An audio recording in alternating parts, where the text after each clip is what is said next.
নমস্কার বন্ধুরা, সুবচনের সাহিত্য সভায় আপনাদের স্বাগত জানাই। আজ পড়ে শোনাচ্ছি সুনীল গঙ্গোপাধ্যায়ের ভ্রমণ কাহিনী সমগ্র পায়ের তলায় সর্ষের আমাদের ছোট নদী সংকলন থেকে তৃতীয় গল্পটি। এই নদীর নাম বিদ্যা। এই নদীর নাম বিদ্যা। সরস্বতী নামে এক পৌরাণিক নদীর অস্তিত্ব নিয়ে কত মাথা ফাটাফাটি, তর্ক বিতর্ক চলছে। বিদ্যার অধিষ্ঠাত্রী দেবীর নামে সেই পুণ্যবাহিনী নদীর খোঁজ এখনো মেলেনি। এই সাধাসিধে বিদ্যা নামের নদীটির সঙ্গে লেখাপড়ার কোনো সম্পর্ক নেই। এর দুই তীরের বহু মানুষ নিরক্ষর। স্কুল কলেজের সংখ্যা ভয়াবহ রকমের কম। তবু এই নদীর নাম বিদ্যা কেন? শহরগঞ্জ গ্রামের নামের উৎপত্তি সম্বন্ধে তবু কিছু লেখালেখি হয়েছে। নদীগুলির নামকরণের কোনো ইতিহাস আমার চোখে পড়েনি। এমনকি পশ্চিম বাংলার সমস্ত নদীগুলির পরিচয় সমন্বিত কোনো বইও নেই। বাংলাদেশে কিন্তু আছে। সে বইয়ের নাম বাংলাদেশের নদ নদী। এক ইঞ্জিনিয়ার ভদ্রলোক অনেক খেটে খুঁটে লিখেছেন। কলকাতার অনেক মানুষই সুন্দরবন চেনে না।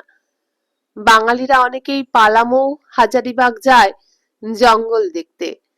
এমনকি কানহা মানুষ অরণ্যে পর্যন্ত যায়, গিরেও যায়।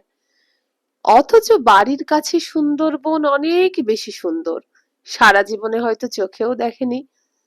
অনেকে এখনো সুন্দরবনের নাম শুনলেই ভয় পায়, যেন সেখানে সবসময় গর্জে গর্জে ঘুরছে বাঘ আর ফোঁস ফোঁস করছে সাপ।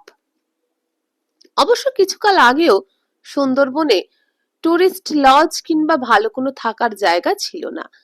এখন হয়েছে। লঞ্চে পর্যটকদের নিয়ে যাওয়ার নিয়মিত ব্যবস্থাও আছে। আমি যখন প্রথম যাই বহু বছর আগে, তখন সুন্দরবন ছিল অনেকটাই গা ছমছমে দুর্গম। যদিও কলকাতা থেকে দূরত্ব তেমন কিছুই না। স্কুলে পড়ার সময় থেকেই আমার ঘুরে বেড়ানোর নেশা। দু তিন বন্ধুকে সঙ্গী করে চলে যেতাম এদিক ওদিক। সুন্দরবনের দিকে আমাদের প্রথম অভিযান ক্যানিং পর্যন্ত।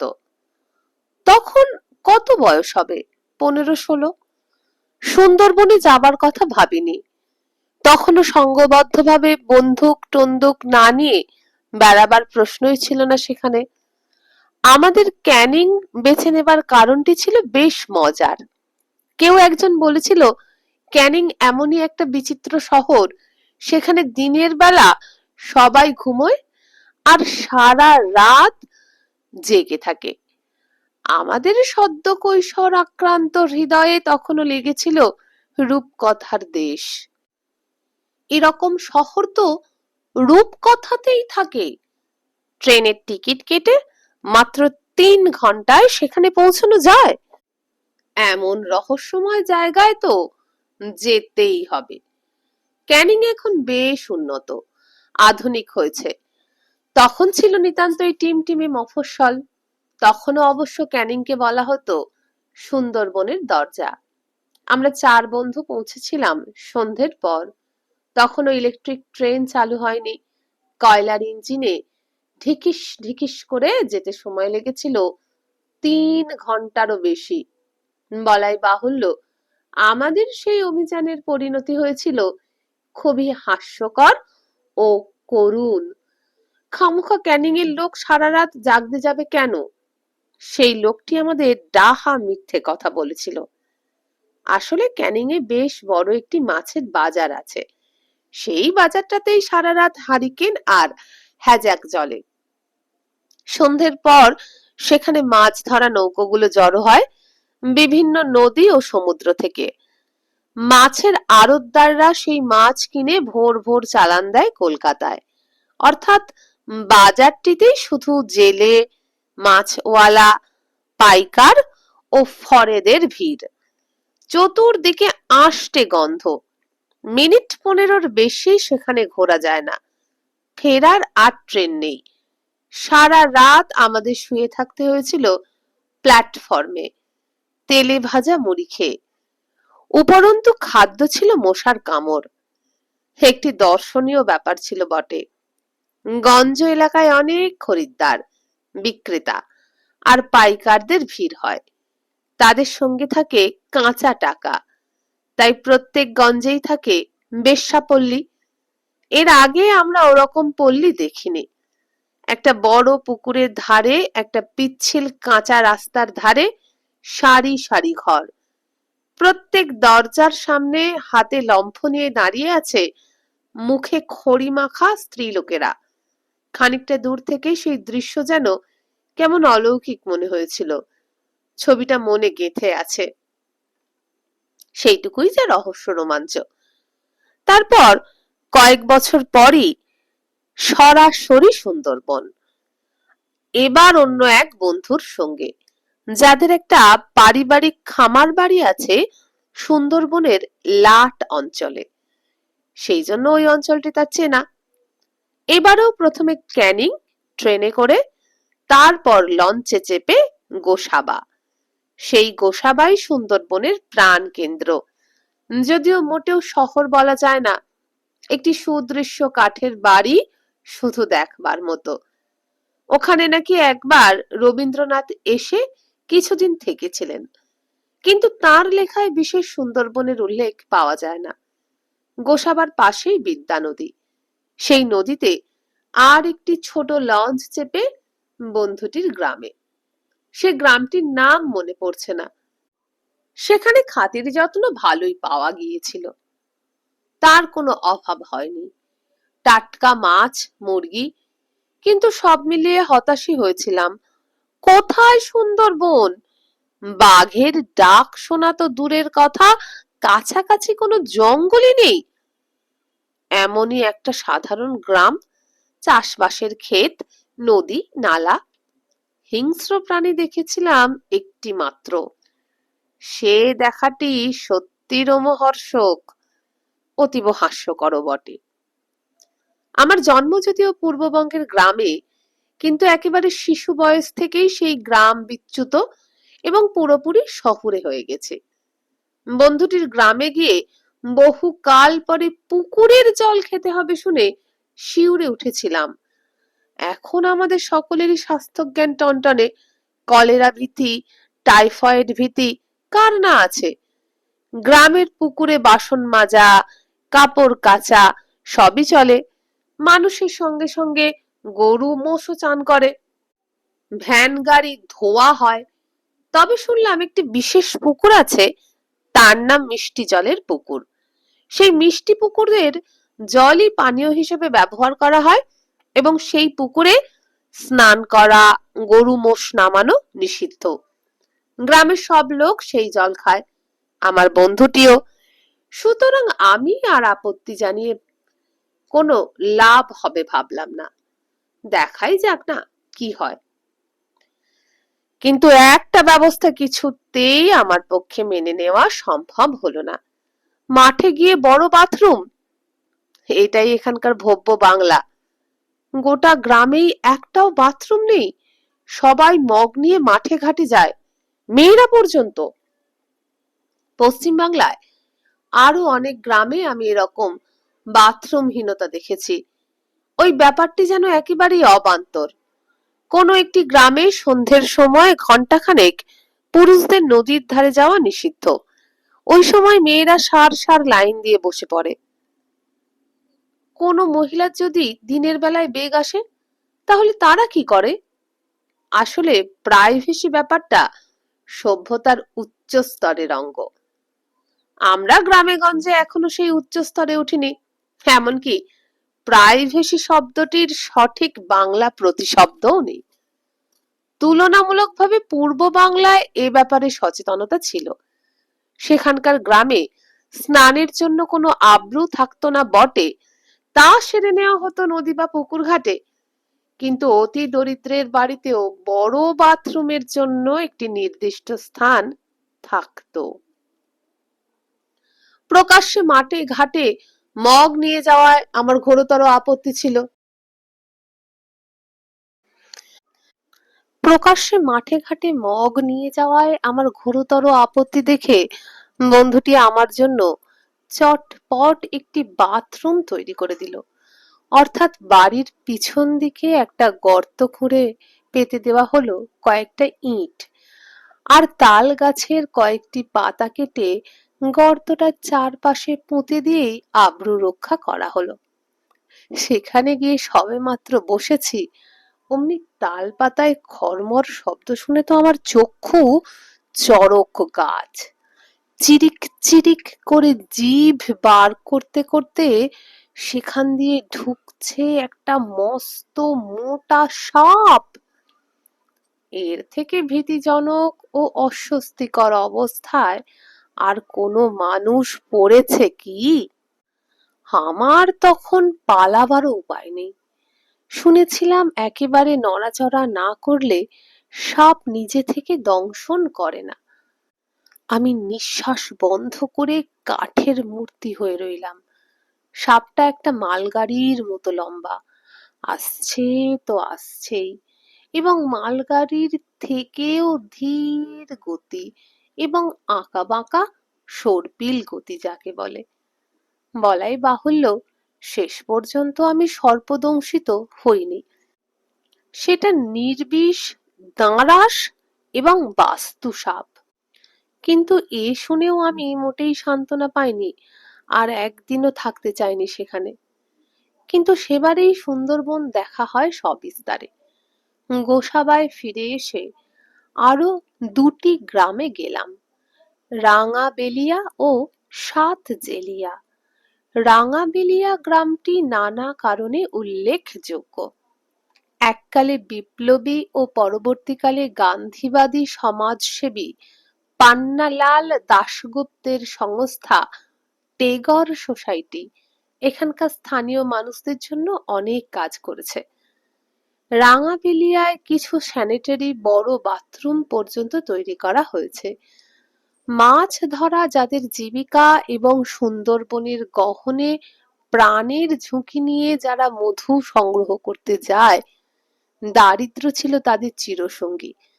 এখন অবস্থার অনেকটা উন্নতি হয়েছে। এর কাছাকাছি একটা গ্রামের নামই হয়ে গিয়েছে বিধবা গ্রাম। সেখানে বিধবার সংখ্যা খুব বেশি, কারণ তাদের স্বামীরা জঙ্গলে মধু সংগ্রহ করতে গিয়ে অকালে বাঘের মুখে প্রাণ দিয়েছে। এখন আর সচরাচর সেরকম ঘটে না। রাঙাবেলিয়ায় তখন একজন আশ্চর্য মানুষের সঙ্গে পরিচয় হয়েছিল। তার নাম তুষার কাঞ্জিলাল। সেই সময় ইনি ছিলেন ওখানকার একটি স্কুলের প্রধান শিক্ষক। এছাড়াও তিনি গ্রামের সঙ্গে বিশাল কর্মকাণ্ডে জড়িয়েছিলেন। তার বিস্তৃত পরিচয় এখানে দেওয়া যাবে না। তুষার বাবুর আমন্ত্রণে আমি বেশ কয়েকবার রাঙাবেলিয়ায় গিয়ে থেকেছি এবং ঘুরে দেখেছি। তুষার কাঞ্জিলাল একজন চমৎকার লেখক। গ্রামের মানুষের সুখ দুঃখের কথা এক এক রকম করে তিনি এমন আঁচড়ে ফুটিয়ে তুলেছেন যে তার ভাষার দক্ষতা ইদানিং আমি অন্য কোনো লেখকের মধ্যে খুঁজে পাই না।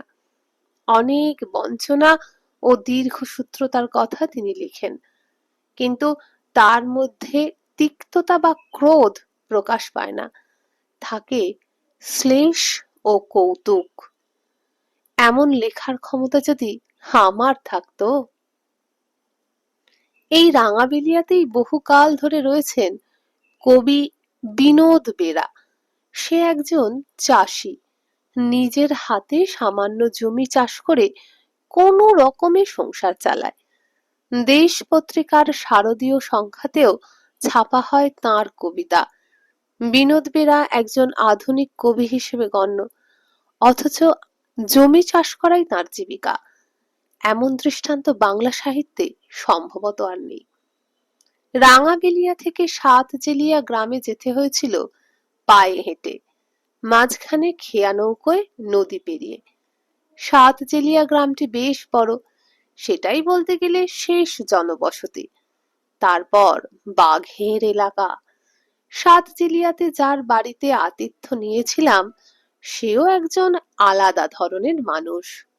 সে দক্ষিণ কলকাতার একটি সম্পন্ন পরিবারের সন্তান, লেখাপড়া অনেকখানি শিখে ভালো চাকরি করছিল, অর্থাৎ সহজভাবে নিরুদ্বেগে সফল জীবনযাপনে তার কোনো বাধা ছিল না।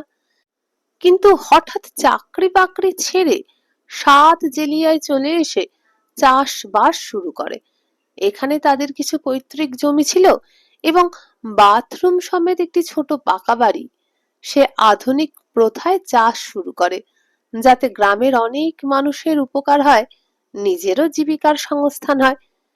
সুন্দরবনের চাষ মানে অনিশ্চয়তার সঙ্গে সর্বক্ষণ লড়াই।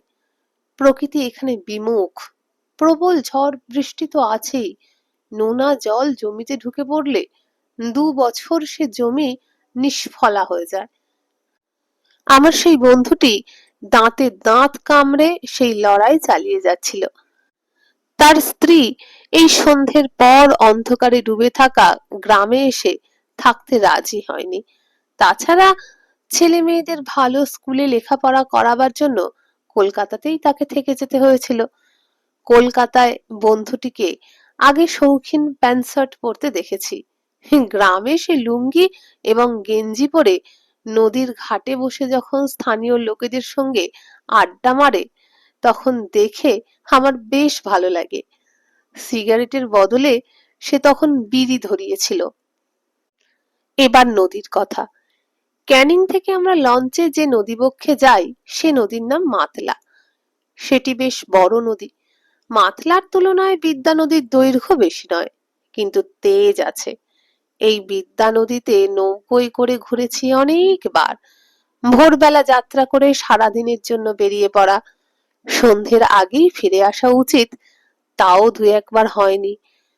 সঙ্গে চাল ডাল ও অন্যান্য খাদ্য পানীয়, নৌকোতেই রান্না বান্না। এই নদী ধরে একদিকে গেলে সমুদ্রের মুখে পড়া যায়, অন্যদিকে চলে যাওয়া যায় বৃহৎ ও দুর্দান্ত রায়মঙ্গল নদীতে। তার পাশেই বাংলাদেশের সীমান্ত। বাংলাদেশের যমুনা নামে একটি নদী এসে মিশেছে রায়মঙ্গলে। জলের ওপর সীমারেখা টানা যায় না, তাই এখানকার নৌকোগুলোতে কোনোটায় ওরে ভারতের পতাকা, কোনোটায় বাংলাদেশের। বিদ্যা নদী দিয়ে যেতে যেতে একসময় কোনো জনবসতি চোখে পড়ে না, শুধু জঙ্গল। সুন্দরবনে বড় গাছ বা মহিরুহ প্রায় নেই বললেই চলে। প্রায় সব গাছে বেঁটে বেঁটে। সুন্দরী বা সুন্দরী নামের গাছের জন্যই এই জঙ্গলের এই নামকরণ, কিন্তু আক্ষরিক অর্থে কোনো মিল নেই। এই জঙ্গল সুদৃশ্য নয়, মানুষ খেকো বাঘের নিবাস বলেই এই অঞ্চল দিনের বেলাতেও গা ছমছম করিয়ে দেয়, এবং সেটাই এই জঙ্গলের আকর্ষণ। এখানকার বাঘেরা দিন রাত্রি বোঝে না, তাই এই অঞ্চলের বাঘ নিয়ে ছেলেখেলা করা একেবারেই চলে না। কৌতুকের ছলে কোনো শহুরে পর্যটক এখানে এসে নৌকো থেকে একবার জঙ্গলের ধারে নেমেছে, অমনি সঙ্গে সঙ্গে বাঘ এসে তার ঘাড় কামড়ে ধরে নিয়ে গেছে, এরকম ঘটনা গল্প হলেও সত্যি। নদীর ধারে ধারে 2 রকম গাছ দেখা যায়, ম্যানগ্রোভ আর হেতাল। চাঁদ সদাগরের হেতালের লাঠির সঙ্গে এই হেতালের কোনো মিল নেই, ঝোপ ধরনের। পাতাগুলিতে সবুজের সঙ্গে কিছুটা হলদের আভাস। বাঘের পক্ষে এর মধ্যে গা ঢাকা দিয়ে থাকা আদর্শ, ক্যামোফ্লেজ যাকে বলে। শোনা যায় নদী বা খাঁড়ির মধ্যে নৌকো চলার সময় বাঘ আড়াল থেকে এক একটা নৌকো অনুসরণ করে আসে মাইলের পর মাইল, মানুষের সামান্য দুর্বলতার জন্য অপেক্ষা করে। দিনের বেলা চলন্ত নৌকোর ওপর যে বাঘ লাফিয়ে পড়ে না, তার কারণ বাঘের স্বভাবই হলো মুখোমুখি মানুষের সঙ্গে সে সংঘর্ষে লিপ্ত হতে চায় না। সুন্দরবনের সব বাঘই মানুষকে আক্রমণ করে অতর্কিতে, পিছন থেকে। ঘাড়টা প্রথমে কামড়ে ধরে মট করে ভেঙে দেয়। এই জন্য অনেক কাঠুরে ও মধু সংগ্রহকারী জঙ্গলে ঢোকার সময় মাথার পিছন দিকে একটা মানুষের মুখ আঁকা মুখোশ বেঁধে নেয়, যাতে বাঘ মনে করে মানুষটা তার দিকেই তাকিয়ে আছে। এতে আক্রমণের ভয় কিছুটা কমে। রাত্রিরে মাঝ নদীতে নৌকো বেঁধে রাখাও খুবই বিপজ্জনক। মিশমিশে অন্ধকারে বাঘ প্রায় নিঃশব্দে সাঁতরে এসে নৌকো থেকে মানুষ তুলে নিয়ে গেছে, এরকম দৃষ্টান্ত আছে। এমনও হয়েছে নৌকো থেকে একজন লোককে বাঘে নিয়ে গেল, অন্যরা তা টেরও পেল না। আমরাও একবার প্রায় সেরকম বিপদের মুখোমুখি পড়েছিলাম। বিদ্যা নদী ধরে যেতে যেতে এক সময় মনে হয় পৃথিবীতে জঙ্গল ছাড়া কিছু নেই। মাঝে মাঝে ছোট ছোট দ্বীপ আর অজস্র খাঁড়ি। আমি দেশে বা বিদেশের জঙ্গলে একাধিক বাঘ দেখলেও সুন্দরবনে কখনো সচক্ষে বাঘ দেখিনি। এলাকার লোক বলে যে বাঘের দেখা পায় সে আর সেই বাঘের রূপ বর্ণনা করার জন্য বেঁচে থাকে না। তবে সুধন্যখালিতে বাঘের টাটকা পায়ের ছাপ কিংবা সজনেখালিতে সদ্য বাঘের কামড়ে অর্ধমৃত একজন মানুষকে দেখেছি। আর দেখেছি কুমির। খুব ছোটবেলায় স্টিমারে যেতে যেতে পদ্মার চরে কুমিরকে রোদ পোয়াতে দেখেছিলাম।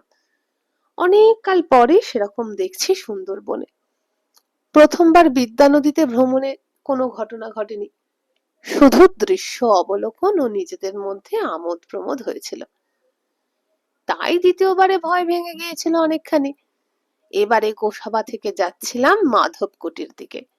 তাড়াহুড়ো নেই, মাঝি দুজন নৌকো চালাচ্ছিল ধীরে ধীরে। জোয়ার ভাটার হিসেব করে একবার থামতেও হয়েছিল লোকালয় দেখে। নৌকোতেই রান্না হয়েছিল খিচুড়ি, জেলে নৌকো থেকে কেনা হয়েছিল চিংড়ি ও তোপসে। এমন টাটকা মাছের স্বাদই আলাদা। খিচুড়ি একটু একটু করে নিতে নিতে ঠিক কতটা খাচ্ছি বোঝা যায় না, তাই গুরু ভোজন হয়ে গেল। শীতকাল, রোদ্দুর যেমন আরামের তার সঙ্গে হাওয়া। ঘুম এসে গেল। খানিকটা দিবানিদ্রার পর জেগে উঠে দেখি আকাশ অন্ধকার হয়ে গেছে। এত তাড়াতাড়ি সন্ধ্যা হবার কথা তো নয়। শীতের আকাশ হঠাৎ ছেয়ে গেছে মেঘে। তার উপর মাঝিদের মুখে একটা কথা শুনে পিলে চমকে গেল। মাঝিরা পথ হারিয়ে ফেলেছে। এখানে নদীর গায়ে গায়ে অন্য নদী, প্রচুর উপনদী, শাখা নদী। মাঝিরা যে কি করে নিশানা ঠিক রাখে কেই জানে। হয়তো আকাশে সূর্যের অবস্থান দেখে, কিন্তু সূর্য এখন অদৃশ্য। পূর্ব পশ্চিমও বোঝার উপায় নেই। ঝড় বৃষ্টির আশঙ্কা তো আছেই। আমরা ফিরবো কোন দিক দিয়ে? মাঝি দুজন রীতিমতো ঘাবড়ে গেছে। রাত্রির বেলা সব নদী রহস্যময়ী হয়ে যায়। দুদিকের কিছুই দেখা যায় না বলে মনে হয়। বিদ্যা নদী মনে হচ্ছে যেন অনেক চওড়া হয়ে গেছে। আলো দেখলে গ্রামের অস্তিত্ব টের পাওয়া যায়, আলো না থাকলেই জঙ্গল। কোথাও এক বিন্দু আলো নেই বলে কোনো পাড়ের দিকে যেতে মাঝি ভরসা পাচ্ছে না। প্রথম সমস্যা দেখা দিল পানীয় জলের। আমরা হিসেব করে এনেছিলাম জল, কিন্তু খিচুড়ি খাওয়ার পর তেষ্টা যায় বেড়ে। সব জল ফুরিয়ে গেছে।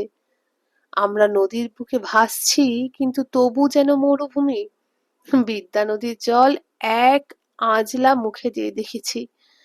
অসহ্য রকমের নোনতা, বমি এসে যায়। বাঘের ভয়ে অন্ধকার নদীর তীরে তরিও ভেড়ানো যায় না। তাহলে কি করা যায়? মাঝ নদীতেও কিন্তু রাত্রির বেলা স্বস্তি নেই। এইসব সীমান্ত অঞ্চলে ডাকাতের উৎপাত লেগেই আছে। ডাকাতরা কোনো সীমারেখা মানে না। এখানকার ডাকাতরা পালিয়ে যায় বাংলাদেশে, ওখানকার ডাকাতরা লুকোয় এসে পশ্চিম বাংলায়। এখানকার ডাকাতরা এমনই ছ্যাঁচড়া যে জামা প্যান্ট কেড়ে নেওয়ার জন্য মানুষকে খুন করে। এসব ঘটনা কোনোদিনই খবরের কাগজে ছাপা হয় না। সেই জন্যই অন্য কোনো নৌকো দেখলে সাহায্য চাইতেও ভয় করে। অন্য কোনো নৌকো অবশ্য একটাও দেখা যায়নি। আকাশে মেঘ জমলে সুন্দরবনের নদীতে ডাকাতেরা বেরোতে ভয় পায়। কিন্তু বেশ কিছুক্ষণ ধরে নৌকো চলছে তো চলছেই। আমরা সবাই চুপচাপ, যেন নিরুদ্দেশের যাত্রী। কোথাও থামবার উপায় নেই, কিন্তু কোথায় যাচ্ছি তাও জানি না। এই সময় বিপদ যেন ভারসাম্যে তোলে। ঝড় উঠলে নৌকো উল্টে কুমির কামটে ভরা নদীতে পড়ব। পাড়ে লাগলে সেখানে কটা হিংস্র বাঘ অপেক্ষা করে আছে কে জানে। জলে কুমির, ডাঙায় বাঘের একেবারে প্রকৃষ্ট উদাহরণ। ঝড় না উঠলে ডাকাতরা বেরিয়ে পড়তে পারে, তাহলে সোনায় সোহাগা। আবার একটুর জন্য বেঁচেও যাওয়া যায়। সবেমাত্র বাতাসের বেগ প্রবল হচ্ছে, ঝড় হবে, এমন সময় দূরে একটা আলোর বিন্দু দেখে আমরা একসঙ্গে চেঁচিয়ে উঠলাম। আলোর বিন্দুটি সঞ্চরণশীল নয়, অর্থাৎ ওটা গ্রাম, ওখানে বসতি আছে। জোরে জোরে নৌকো চালানো হলো সেদিকে। আলোর বিন্দু একটি মাত্র, কাছাকাছি গিয়ে অন্য আলো দেখা গেল না, তার মানে ওখানে গ্রাম নেই। আরো কাছে যেতে কেউ একজন সেই আলোর দিক থেকে একটা হুংকার ভেসে এলো, কে আসে, কারা তোমরা, পরিচয় দাও। সেটা একটা ফরেস্ট চেকপোস্ট। জায়গাটার নাম দত্তের বাগান। রাতে নৌকো চালানোর মতো ছেলে মানুষই হঠকারিতার জন্য সেখানকার বন্দুকধারী রক্ষীরা আমাদের প্রচুর ধমক দিল। তবে রাতটার মতো আমাদের আশ্রয় ও আতিথ্যও দিয়েছিল।